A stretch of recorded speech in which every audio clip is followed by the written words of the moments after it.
Hello and welcome. My name's Karen O'Connor and you're listening to the amazing Menopause, Marriage and Motherhood. Hello and welcome to part 2 of my interview with Dr. Wendy Sweet.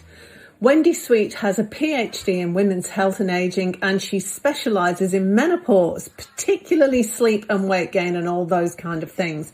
I've done a lot of research about the foods that are heat-generating foods that we shouldn't be having at night and that actually increase insulin because insulin interferes with melatonin.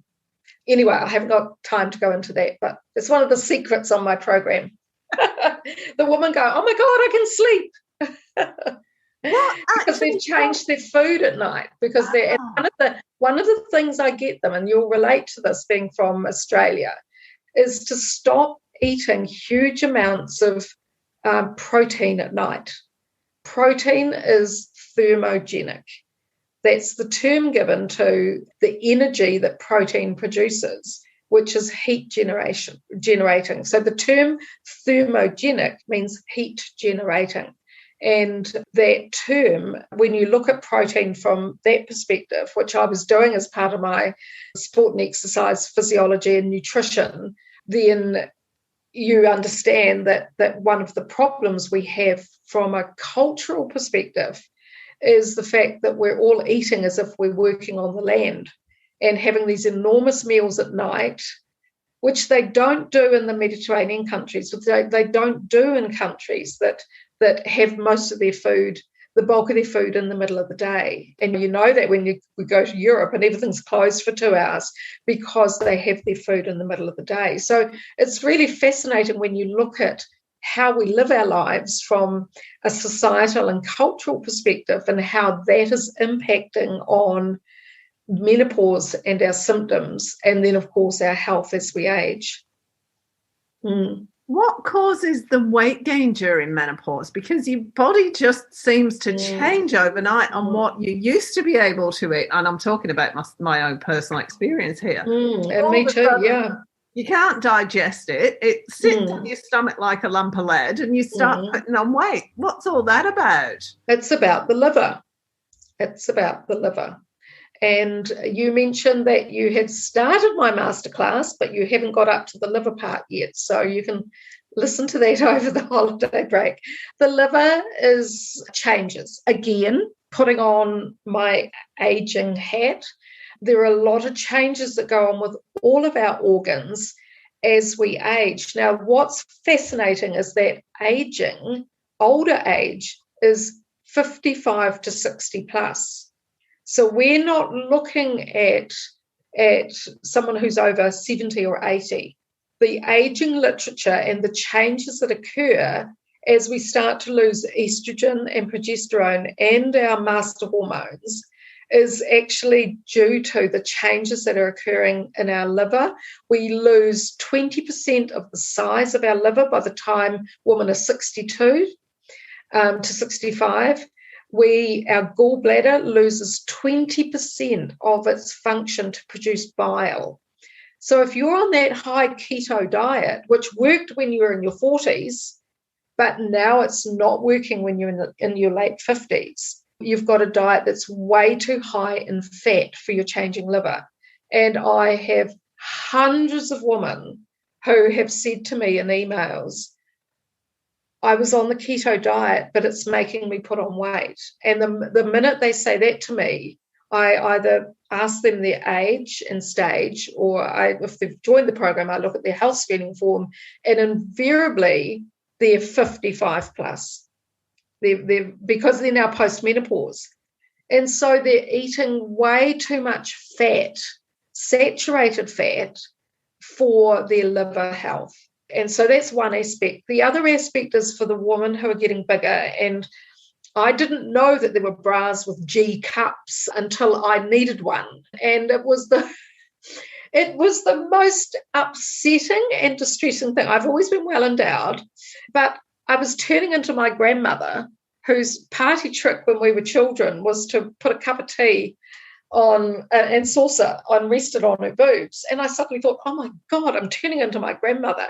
And it makes, when you're in exercise, as you've been, it's really, really uncomfortable. So I had no idea that there was a condition called estrogen dominance, and it's getting a lot more, I guess, dialogue now on the internet. But estrogen, I thought to myself, well, what on earth is this estrogen dominance? And when I read about it, it made so much sense, because we know through puberty that there are girls that put on weight with puberty as it comes to puberty, and they're the girls that stay really thin and skinny. Okay, well, it's exactly the same throughout our lives. You can I look at women everywhere and I go, oh yes, you're estrogen dominant, and you're not. You're one of the skinny binnies. Whereas the girls who put on lots of weight, they have a genetic tendency to store more fat. And the reason that they store more fat is because our fat cells have the highest number of estrogen receptors, particularly breast cells and cells in our liver. So I'm not just talking about the superficial fat, but inside we've got fat around our liver and heart and all sorts of places. So if we have a propensity if we've got a high number of estrogen receptors, then those estrogen receptors, as we come through menopause, get a bit confused. Estrogen is declining naturally, but we're still getting estrogen in our environment. And we now know about xenoestrogens, which are from plastics and food. We know that there are foods that are high in estrogen. Eggs and chicken are the highest estrogen foods. We know that there are estrogen in lots of foods because women take bioidentical hormones thinking that they're natural, but they're all made in a factory, so they're not natural at all. They're all still pharmaceuticals, and those are made from yams and black cohosh and all of these foods that are high estrogen. But for the woman putting on a lot of fat, a lot of size, they don't need that amount of estrogen. And if they're taking a hormone replacement medication, which, is absolutely fine because it works in different ways, but the big ladies, and I took it as well, but I reckon I put on another 5 kilos within a month because I didn't realize that my liver was not coping with trying to get rid of all the estrogen. And I was eating a lot of eggs and protein because of the fitness industry. Eat more protein, get more bigger, the paleo diet. But it didn't suit me. It suits the thinner woman. So what happens is that the women who are putting on lots of weight, it's estrogen dominance. Yes, it's not sleeping. So we burn fat overnight. And if you're not sleeping, your insulin stays higher. So therefore, you can be storing more glucose as fats. And the other thing is that in the bigger ladies, and no one knows until they have a blood test done, so I'm kind of talking generally here, but they may have a propensity to produce more testosterone. And testosterone, of course, makes you bigger. And if you think about, you said you were going to the gym, and I've been working in and around the fitness environment for years, and I started to understand that a lot of the information that comes to us as we reach our 50s is kind of a one size fits all. And it's the same information for women, whether they're big or whether they're smaller and leaner. And for the bigger ladies, they need to be doing more cardio. They don't need to be doing heavy weights and if they eat a high protein diet and they do heavy weights, they're going to get bigger. So, hello. And yet they go to the gym to lose weight. Hello. And then the trainer puts them on a high protein diet and they're getting bigger and they're saying, well, I can't fit my genes. I can't do up my genes. And they're going through menopause. So their estrogen and progesterone is all messed up. And I argued in my doctoral studies that there is not one course on menopause for personal trainers and people who are working in that domain trying to help women lose weight. So that's one of the problems, is that women, and we talked about this at the start, women are being trained the same way as someone in their 20s who does still have estrogen and progesterone. And I've seen myself over the years. You said that you've discovered Pilates. Well, from the gyms that I've been around in New Zealand over the years, and in and out quite a number of them, I could see that women were self-selecting because the yoga classes were growing, but the CrossFit classes only had about 3 people in them. And I could see this, as well as hearing a lot of the fabulous researchers that I was listening to as well. So it does become very, very confusing. Yeah. But women, going back to your point about women who are putting on a lot of weight, their liver is changing. A lot of women end up with irritable bowel syndrome and gut health problems. So their gut health is changing. Peristalsis, which is the motility of your gut, slows down as we get older. And also the women who are bigger have a propensity to pick up estrogen from any types of sources around the body, go and store that in fat cells. And if they're not sleeping, then they're not burning fat overnight. So the foundation to turning around all our symptoms, from weight gain to, and conversely, a lot of women are too thin as they come through menopause. So they're losing muscle. And, we all kind of lose muscle. One minute you've got a butt and then you don't have one anymore. And the arms, they go. So we get quite confused. So we're losing muscle, we're not sleeping, and we start to then accumulate changes in the body that are inflammatory. So that's where it's at. That is menopause. And so we've got to understand that this is this time of our lives. We have to change how we look after ourselves. And if I can lose 20 kilos, anyone can. And that's why I have the Transform Me weight loss program. But I did that by putting science into menopause and looking at aging science, looking at weight loss for women who are 50 plus, not weight loss for women who are 25 and can handle doing those hard workouts and burning calories that way. I think that's a really good point. And the other thing that I find quite interesting and upsetting is when we come to puberty and we get into our early 20s and those changes, and we look on them as it's a positive thing. Okay, let's deal with it.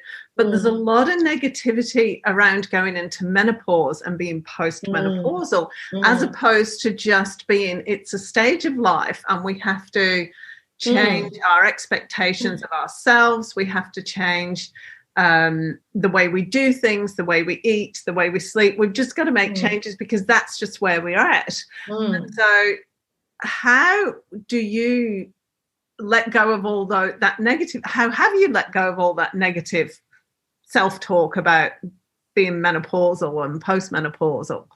Well, I think the first thing for me was finally understanding what was going on.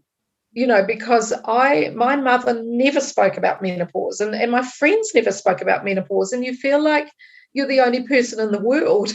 And when I'd be up in the United Kingdom or in Australia, I remember going to Cairns and doing a seminar and 200 women in the room. And when I said, who has got sore joints, nearly every single hand went up in the room. And everyone was looking around and laughing because they went, oh, my God, I'm not the only one. So first and foremost, for me, it was understanding that bookend moment. And I talk about that in my seminar, understanding, wow, I had no idea that my body was going to change and that I would be transitioning into this time of life. So that was number one for me personally. There was suddenly a reason for my symptoms. It wasn't just me being, emotional and yelling at forgetting I've only got 2 children, but I'd get their names mixed up and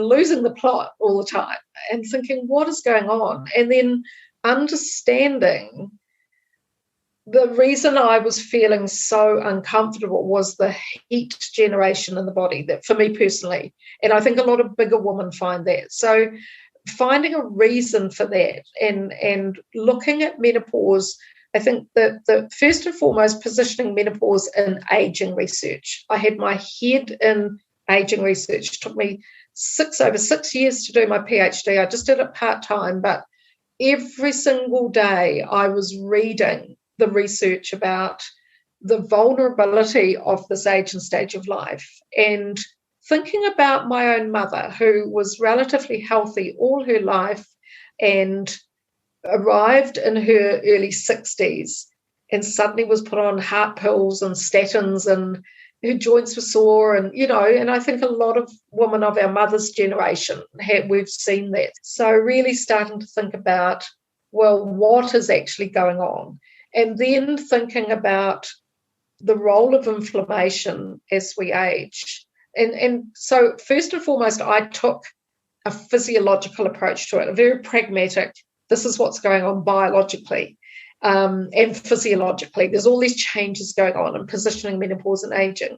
But then, of course, the next thing, which was, it took a long time to pull the pieces together, but understanding our life and the life course. And I can't emphasize that enough with women and your listeners, Karen, because we have had to put up with so much coming through our life around change in society. And we've accumulated, well, I think our generation invented the word stress. And when you sit back, and I felt really stressed. I felt stressed because I was feeling anxious. I was forgetting. I once left a cup of tea in my beautiful teacup in the microwave for 3 days. I couldn't find it, so that stressed me out. And the kids are so much more demanding. I had sporting children. They required to be taken to practices. I seem to live in my car, and yet still working and got the home going on and busy husband and everything else. And when you look at the studies on stress and women's health and aging, the SWAN studies out of America have been phenomenal to position our stress in not only the physical oxidative stress, but the psychological stress. And we're so different from men. And the number one source of stress in this American study, but was part of the Women's Health Across the Nation study, 180,000 nurses were interviewed. And their number one source of stress was agreeing with their partners on how to bring up the teenagers. And financial stress was next.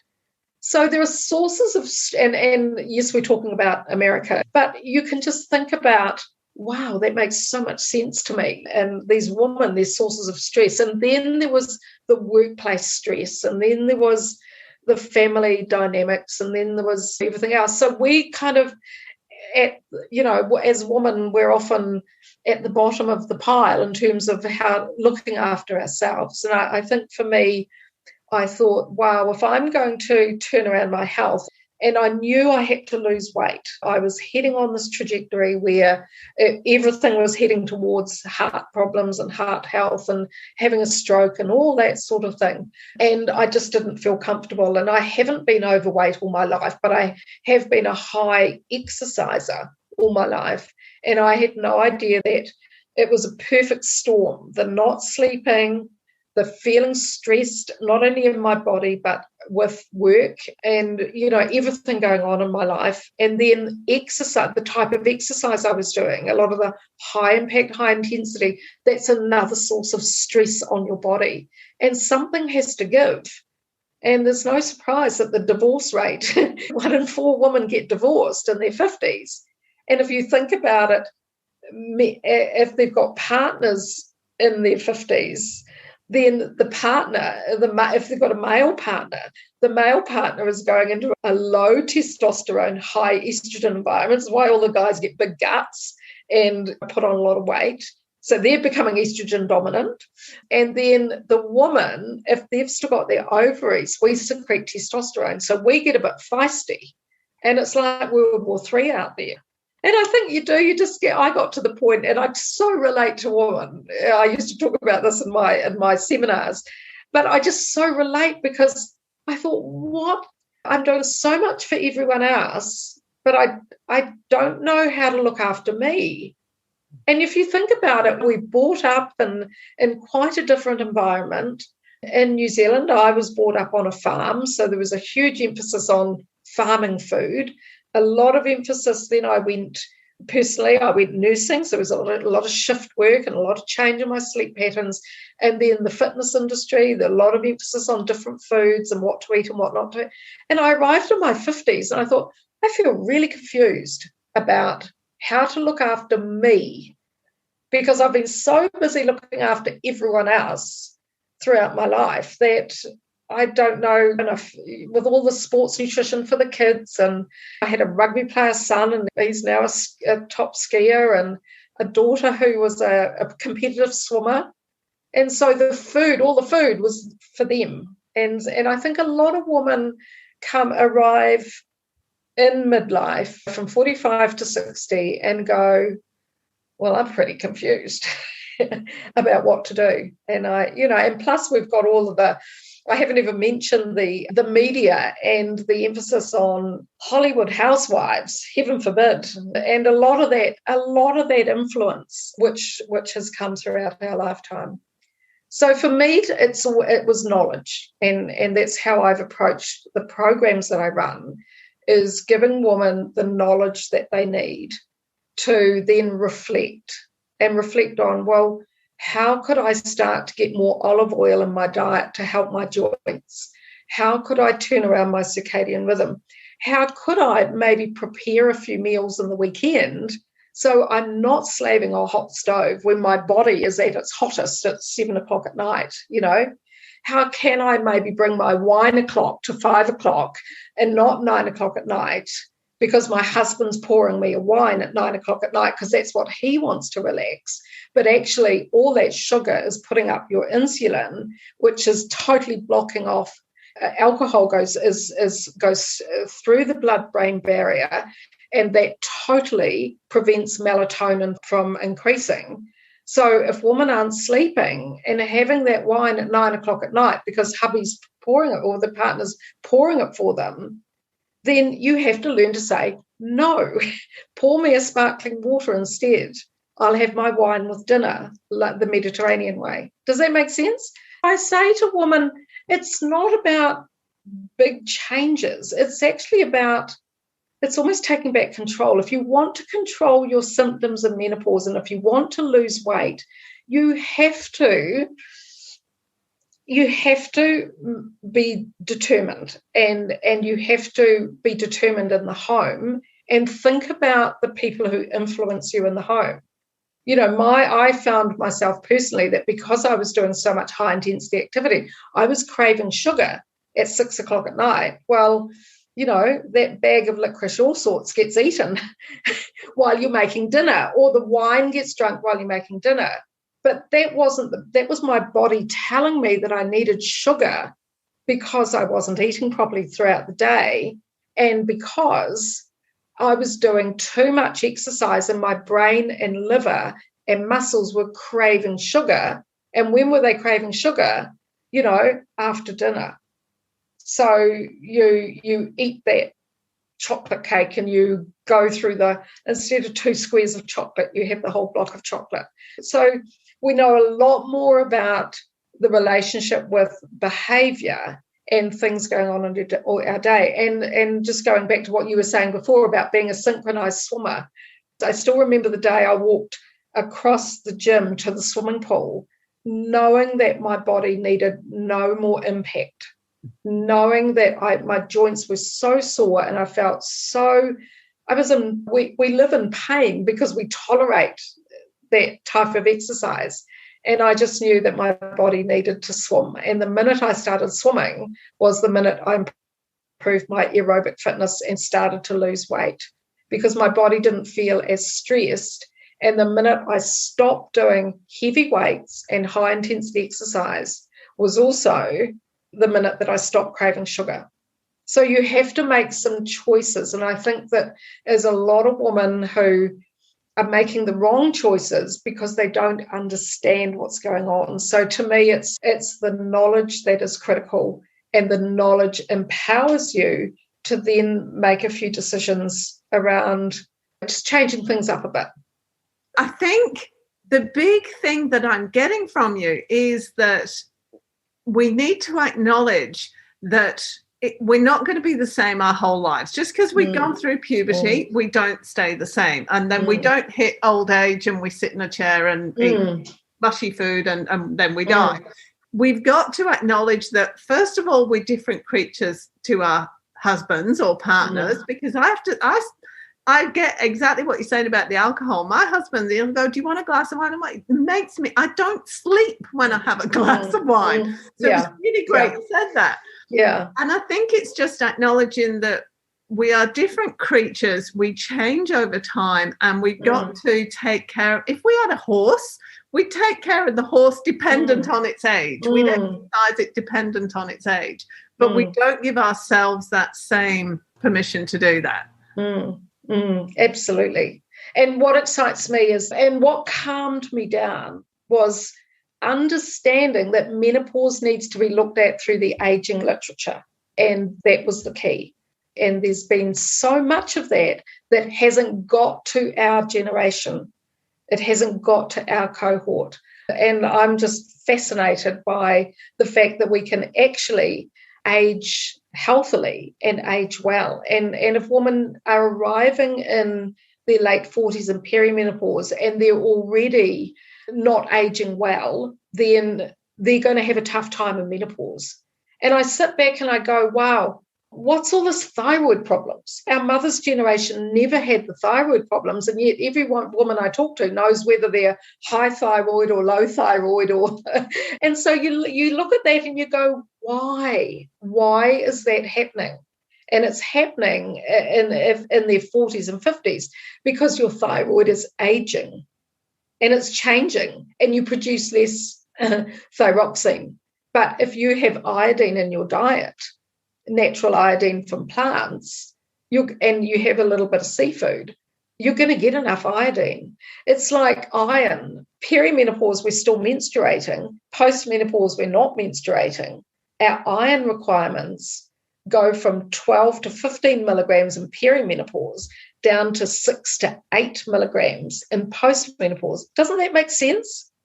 We don't need the iron in our diet because we're not menstruating anymore.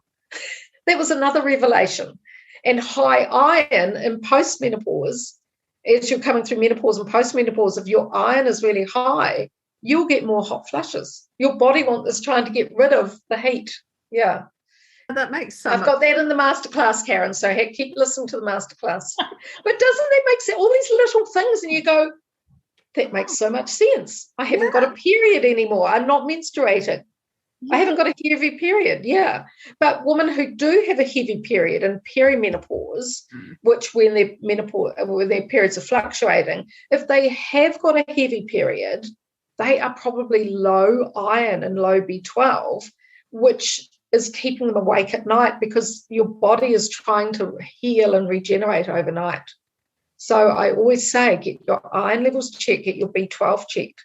And those symptoms of night sweats and not sleeping are the same as female athletes who end up with low iron because they are overtraining. So that was my little join the dots, matching sports science with the physiology of perimenopause, low iron. Well, I am so glad that Mariah connected us. I cannot tell you. Thank you so much. You're welcome. Can you just tell me now, give me your website address and the details of your programs. I will put them up on the web page that goes with this podcast. So you'll be able to find them if you can't write them down in time. But just go ahead and tell everybody a little bit about what you got on. Okay. Thank you, Karen, for the opportunity. So as part of all this knowledge that I was getting, I decided that I wanted that we girls weren't getting this information. So what I've done is I've set up a website called My Menopause Transformation, which sounds a bit kind of, bit wacky. However, that's how I felt. And I explain that in the video so they can listen to videos. I've got 2 different programs. One is for larger women. It's called Transform Me, and that's a weight loss program. But within that, there's the hot flushes and sore joints and gut health. So there's different modules. The one for the thinner, leaner woman is called Circuit Breaker. And when I first started on this, I only had one program, and it was called Circuit Breaker. And I called it that because my son was off to university to do engineering, and we were at one of those open days. And the lecturer was giving an overview of the lecture. And he put up this picture of an electrical circuit breaker. And he kept talking about the circuit breaker with stopping things. And I sat there and I thought, wow, that's what we all need. We've got to stop our symptoms. So how do we stop our symptoms? So I've called it Circuit Breaker, but that's for the thinner, leaner woman. There's 2 different, all the nutrition comes with that. There's 2 different food guides. I am not into counting calories or anything. They're based on the Mediterranean diet, but I've used aging research to women's health research to unpick the Mediterranean diet and put in information about the nutrients we need. So magnesium for our blood vessels. Beetroot and celery are 2 vegetables that have nitrates which help to dilate our blood vessels. So that improves our health as we age. So all my ladies end up on beetroot and celery and, things. So all that information's in the food guide. But if women in those programs go for 12 weeks, they're progressive delivery, and they can get hold of me, and I have my private coaching groups. But that information's on the website. But there is a masterclass on menopause, which I've alluded to throughout this interview. And that's just my 2-hour webinar. And you can pause me anytime because it's all pre-recorded.